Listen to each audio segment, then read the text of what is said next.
You know, when we talk about the war in Ukraine, it's easy to think of it as just one conflict. But really, it's more like four wars happening all at once. You've got the brutal ground battle, a much wider economic war, a constant battle over information, and a super tense nuclear standoff. And they're all tangled together in ways you might not expect. And right at the heart of this whole thing is a single city, Pokrovsk.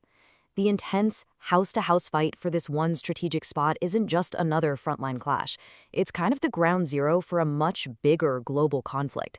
And if you really want to understand the other layers of this war, you have to start right here. All right, so let's dive right in. Let's go to that epicenter, the raw, visceral battle for Pokrovsk. This is a grinding, close-quarters fight where, honestly, the fate of the entire region is on the line, and it's being fought on every street, in every single building. To get a real sense of it, you just have to listen to the people there. Sergeant Liana Kononchuk's words, they just cut right through all the noise, don't they?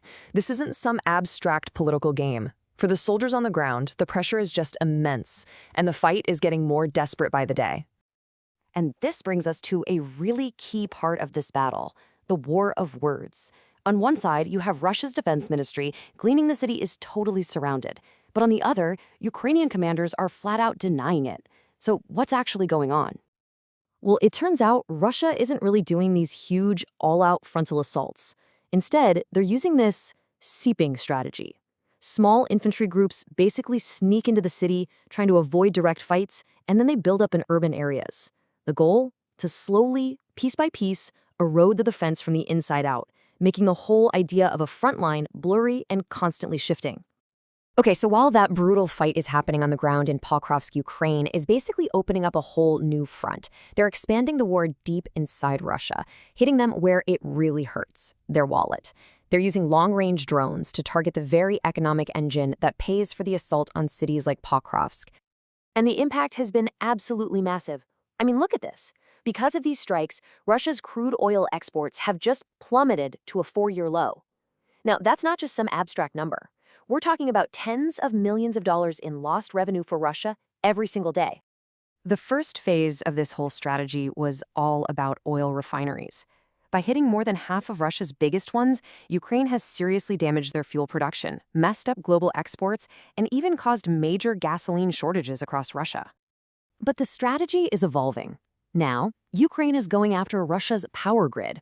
They're hitting electrical substations and transformers to try and plunge Russian cities into darkness. It disrupts military production for sure, but it also brings the reality of the war right to the Russian people's doorstep. But here's where it gets really interesting, a totally unexpected twist.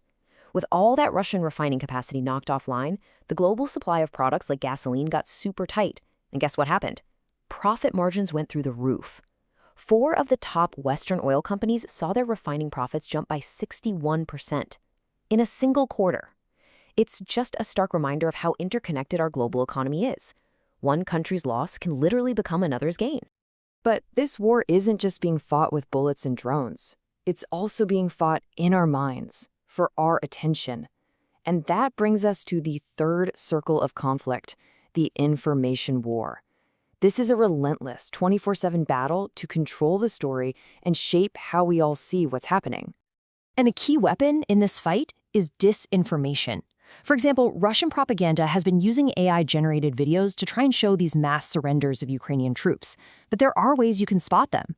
You want to look for telltale signs, like a Sora watermark jumping around the screen, or just blurry, low-res quality. And honestly, just be skeptical of any dramatic claims that don't have solid verification. So how does Ukraine counter all this? With tangible, real-world proof. While Russian propaganda was claiming Pokrovsk was about to fall, soldiers from Ukraine's 425th Assault Regiment actually infiltrated the city center and raised the Ukrainian flag. I mean, that's a powerful, real-world rebuttal to all the digital disinformation. And this brings us to the final, and maybe the most unsettling circle of conflict. This war isn't happening in a vacuum. It is pouring gasoline on a new high-stakes arms race and escalating nuclear tensions between global superpowers to a level we haven't seen in decades. This timeline really says it all, doesn't it? After a 30-year pause, a suggestion by the US to maybe resume nuclear testing was met almost immediately by an order from President Putin for Russia to prepare for the exact same thing. In an instant, decades of established norms were just shattered. And this isn't just talk. Both sides are actively developing and showing off a whole new generation of advanced weapons. The US is testing its Minuteman III ICBM and developing hypersonic missiles like the Dark Eagle, and at the same time, Russia's showcasing its own advanced systems, like the Poseidon underwater nuclear drone. So, what does this all add up to? The brutal fight for Pokrovsk, the economic war waged with drones, the battle for information, and the global nuclear posturing, they're all connected. They're all part of one big, escalating standoff. This is a high-stakes game of signaling, where a move on one front has consequences on all the others. Both sides are flexing, both sides are bracing. But with the stakes this high, it really makes you wonder, right? Where does it all end? The simple truth is that the threshold for a wider, much more dangerous conflict is now visibly cracking. What began as a battle for a single city in eastern Ukraine has kicked off a massive chain reaction, one that's threatening to pull the entire world into its orbit.